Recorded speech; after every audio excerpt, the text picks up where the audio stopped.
Hello everyone and welcome back to my YouTube channel Pappu career guide, a complete guide for all your career needs. तो friend, इस video में बात करेंगे हम लोग बीसीजी डॉक्यूमेंट्स को लेकर के आपको बीसीजी में क्या क्या डॉक्यूमेंट फिलअप करने हैं। मैं आपको स्टेप बाय स्टेप यहाँ पर गाइड करूँगा और आप लोग इस वीडियो को आप एंड तक जरूर देखिएगा ताकि आप लोग किसी भी पार्ट को मिस ना कर सके, नहीं तो फिर आपको थोड़ी बहुत प्रॉब्लम फेस करने को मिल जाएगी।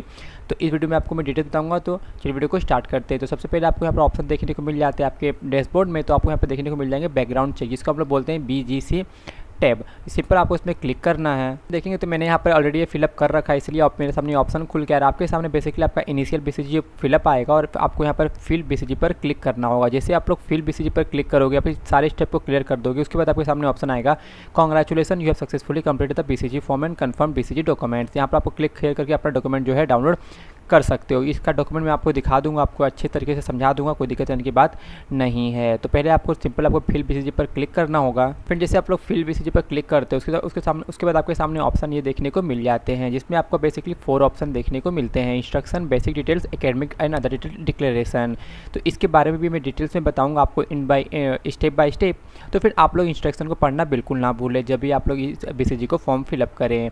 देखिए फिर यहाँ मैंने मेंशन कर रखा है कि the form is divided into 3 section: academic details, basic details, academic and other details, declaration. जो आपका स्टार मार्क्स होगा आपका इंपॉर्टेंट होगा और आपने अगर पहले भर रखा है फॉर्म, जैसे यहाँ पर इन्होंने मेंशन कर रखा है, some of the details entered by you in the TCS application form will be displayed in the form. You can review and edit some of this details and if any changes in order to make changes is in uneditable right। तो आपको यहाँ पर mail करना होगा अगर आपका कोई जो भी डिटेल्स आपका एडिट नहीं हो रहा है। तो फिर उसके बाद आपको to save in details and navigate to the next step. आपको हर एक स्टेप में आपको सेव एंड कंटिन्यू पर क्लिक करना होगा। To submit the form click submit BCG form in declaration section. ठीक है, फिर उसके बाद अब जैसे ही अपने आप बेसिक डिटेल्स पर क्लिक करते हो उसके बाद आपके सामने देखने को मिल जाते हैं 4 ऑप्शन। आपके सामने देखने मिलेगा personal details, pan card and passport details, permanent address और आपका कंफर्म एड्रेस, और आपका एक रहेगा आपका लास्ट में अगर आपने लास्ट 7 ईयर से यहाँ पर स्टे कर रहे हो तो। जैसे आपको लोग के बेसिक डिटेल्स में देखने को मिल जाएंगे। यहाँ पर आपको बेसिकली आपको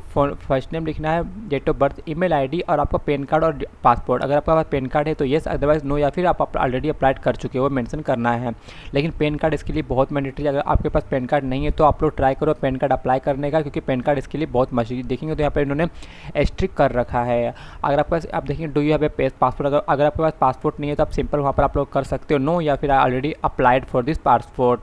आपके सामने प्रेजेंट एड्रेस देखने को मिल जाता है। सिंपल आपको अपना प्रेजेंट एड्रेस जो भी आपको फिलअप कर लेना है। फिर जैसे अपना परमानेंट एड्रेस भी आपको अच्छे से फिलअप कर लेना। आप यहाँ पर आपके सामने ऑप्शन आएंगे कि अगर आप अपने आपका जो प्रेजेंट एड्रेस है वो आपके सेम है तो आपको येस पर क्लिक कर देना है। अगर आपने लॉन्गेस्ट 7 स्टे से स्टे कर रहे हो तो उसका भी आपको एड्रेस यहाँ पर फिलअप करके सेव एंड कंटिन्यू पर क्लिक कर देना है। फिर उसके बाद आपके सामने ऑप्शन खुल के आते हैं एकेडमिक एंड अदर डिटेल्स। इसमें आपको बेसिकली आपको 4 ऑप्शन देखने को मिलते हैं। पहला आपका gap details, preference details, security details, other details. Gap details में अगर आपने 12th के बाद से अगर आपने किसी रीज़न से अगर आपने गैप लिया होगा या फिर किसी जॉब की लाइक प्रिपरेशन के लिए, या अगर आपने ड्रॉप आउट लिया हो WB JEE मेंस किसी भी प्रिपरेशन के लिए, या फिर आपको कोई हेल्थ इशू होने के कारण से आप लोग यहाँ पे गैप का जो डेट टाइम ईयर से वो दे सकते हो और अपना रीज़न भी दे सकते हो। रीज़न 2 से 3 लाइन का देने का ट्राई कीजिएगा, ज़्यादा लिखने का ट्राई मत कीजिएगा। लाइक शॉर्ट फॉर्म में लिखिएगा कि क्या आपका रीज़न था।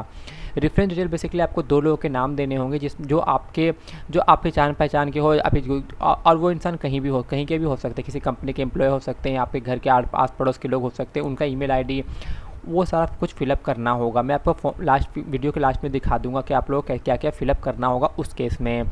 अदर डिटेल्स में बेसिकली आपको सामने 2-3 ऑप्शन आएंगे। आपको सिंपल उसको पढ़ के दोनों में नो आपको करके सेव एंड कंटिन्यू पर क्लिक कर देना है।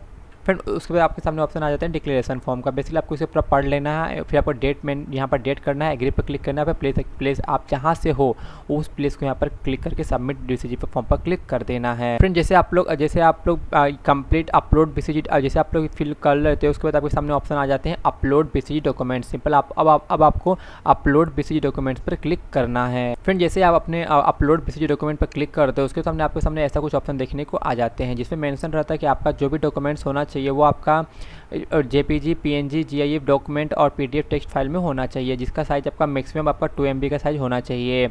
और यहाँ पर देखेंगे तो नोट कर रखा है कि after you upload the document name will be automatically set as your reference ID _ document name. You may be click on the add row against the document mention in the upload document section to upload multiple documents as applicable. Document marks as strict as mandatory. The link to upload NSR, e-card, medical certificate and criminal affidavit date will be activated only 15 day period to your joining date. मान लो अगर आपका जो joining date होगा उससे 15 दिन पहले आपका जो है लिंक जो होगा अपलोड करने का NSR E card, medical certificate and criminal affidavit, वो आपका 15 दिन पहले डेट ऑफ ज्वाइनिंग की ओपन हो जाएगा, फिर आपको वहाँ पर अपलोड कर देना है। After you confirm the document there will be initial document verification. In case documents is are rejected you will be intimated through, आपको एक मेल आ जाएगा जिसमें बताया जाएगा कि आपका जो डॉक्यूमेंट्स है आपका वो कंफर्म नहीं है और आप लोग आपको वो कंप्लीट करना होगा, अदरवाइज आपका जो है ज्वाइनिंग आपका थोड़ा डिले हो सकता है। आप लोग ट्राई कीजिएगा सारे डॉक्यूमेंट को सही से फिलअप करने का। This is only initial screening of document and should be consider as a final document acceptance और रिजेक्शन। ये आपका फाइनल होने वाला है, तो आप लोग ट्राई करें जो भी डॉक्यूमेंट फिलअप कर रहे हो अच्छे से फिलअप करना है। You may track the initial document screening status through document acceptance status column. In case there is a rejection, you can refer to the rejection comment to and upload the required document। मतलब अगर आपका किसी document में rejection आता है तो आप लोग वहाँ पर जाके स्टेटस में जाके चेक कर सकते हो, वहाँ से अपने डॉक्यूमेंट को फिर से अपलोड कर सकते हो, फिर आपका वेरिफिकेशन होगा।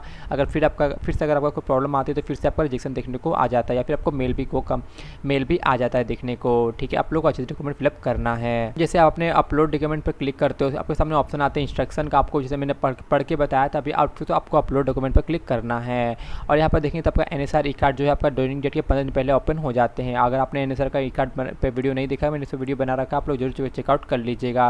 उसके बाद आपको यहाँ पर कॉपी ऑफ एक्नॉलेजमेंट करके आपको यहाँ पर अपलोड कर देना है। आपको आपका डेट ऑफ बर्थ का जो भी आपका बर्थ सर्टिफिकेट है, आप बर्थ एफिडेविट भी कर सकते हो। अगर आपका मान लो किसी रीज़न से अगर आपका कोई डेट ऑफ बर्थ जो है वो प्रॉब्लम है, लाइक आपने चेंज करवाया होगा कुछ किसी चीज़ को लेकर, तो आप लोग यहाँ पर इस पर भी क्लिक कर सकते हो। ठीक है, अदरवाइज अगर आप यहाँ पर आपको क्लिक करके फिर आपको अपलोड डॉक्यूमेंट का ऑप्शन आएगा, वहाँ पर आप लोग अपने लैपटॉप से वहाँ पर स्कैन करके डाउनलोड कर सकते हो। और यहाँ पर जेरेक्स नहीं चलेगा, यहाँ पर आपका स्कैन या फिर आपका पीडीएफ ही अपलोड होने के ज़्यादा चांसेस हो जाए, अदरवाइज आपको रिजेक्शन देखने को मिल जाएंगे। फिर उसके बाद आपको देखने को मिल जाता है आपका लोकल एड्रेस प्रूफ, जो भी आपका राशन कार्ड, आधार कार्ड, ड्राइविंग लाइसेंस, जो भी आपको यहाँ पर अपलोड कर देना है। परमानेंट एड्रेस प्रूफ और प्रेजेंट एड्रेस प्रूफ के तौर पर यहाँ पर आपको आधार कार्ड अपलोड कर देना है, पैन कार्ड यहाँ पर अपलोड आपको कर देना है। और फ्रेंड उसके बाद आपको देखने को आ जाता है आपका यहाँ पर देखेंगे तो अगर आपका पासपोर्ट नहीं है तो सिंपल आपको देखेंगे कॉपी ऑफ एक्नॉलेजमेंट पे भी यहाँ पर क्लिक करके अपलोड आपको कर सकते हो। If you in case you do not have passport please upload the passport application receive. मतलब यहाँ पर आपको पासपोर्ट आपको लिए मैंडेटरी होना ही चाहिए। अगर आपने अप्लाई कर रखा हो तो उसका एक्नॉलेजमेंट भी यहाँ पर अपलोड कर सकते हो। ID प्रूफ में अगर आपके पास सारे के सारे अपलोड करना आपके लिए कंपलसरी होगा। Voter ID, ration ID, driving licence अगर आप नहीं छोड़ सकते हो, बैंक पासबुक और पैन कार्ड। फिर उसके बाद आपके सामने देखने को आ जाते हैं आपका 10th का मार्कशीट, 10th का 12th का, लाइक आपका ग्रेजुएट का जो भी आपका डॉक्यूमेंट है आप ऐड कर देना है। आप बात कर लेते हैं इक्विवेलेंट डिप्लोमा मार्कशीट, तो देखें तो it is mandatory to upload marksheet all semester of all the years. आपको एक बात लाइक आपको first semester, second semester, third, ऐसे करके आपको हर सेमेस्टर को यहाँ पर अपलोड कर देना है। एड रो बाय करके आपको अपलोड कर देना है। और यहाँ पे आपको देखने को मिल जाता है इक्विवेलेंट डिप्लोमा सर्टिफिकेट भी अगर आप ऐसे तो अपलोड कर सकते हो, अदरवाइज छोड़ सकते हो क्योंकि यहाँ पर इन्होंने एस्ट्रिक्ट नहीं दे रखा। फिर आपको सिंपल नेक्स्ट पर क्लिक कर देना है। फिर जैसे वो कंप्लीट करो तो आपके सामने आता है कन्फर्म BCG डॉक्यूमेंट पर, आपको सारे के सारे ये ओपन हो जाते हैं और आपको देखने को मिल जाता है congratulation you successfully completed BCG। आपको सिंपल इस फॉर्म पर क्लिक करना है और आपको अपना जो फॉर्म है वो डाउनलोड कर लेना है। फ्रेंड जो मैं आपको बता रहा था, जो सिक्योरिटी डिटेल्स जो था आपका, लाइक आपके सामने ये 2 ऑप्शन आएंगे, आपको सिंपल दोनों में नो कर देना है। आपको अच्छे से पढ़ लेना है, उसके बाद आपको दोनों में फिलअप कर देना है। आप बात कर लेते हैं रेफरेंस ID की, जो मैंने आपको बताया था कि रेफरेंस ID में आपको क्या करना है, बेसिकली आपका रेफरेंस का नेम डालना है, दोनों का रेफरेंस का नेम, डेजिनेशन क्या है उनका वो मेंशन कर देना है, कंपनी या फिर इंस्टीट्यूट किससे है वो, आप यहाँ पर कॉलेज के HOD या फिर HR के नाम, लाइक कॉलेज के HOD TPO का भी नाम यहाँ पर मेंशन कर सकते हो। कॉन्टैक्ट नंबर डालना, ईमेल ID डालना, उसके बाद आपका रिलेशन क्या है, period of which reference know the applicant, आपको वो कब से कब तक जानते वो भी आपको यहाँ पर डेट टाइम मेंशन कर देना है। तो फिर उम्मीद करता हूँ कि ये वीडियो आपको काफ़ी हद तक समझ में आया होगा। अगर आपको कहीं भी प्रॉब्लम आएगा तो आप मुझे कमेंट करके पूछ सकते हो। मिलते हैं आपको दूसरे वीडियो में, टिल देन जय हिंद जय भारत।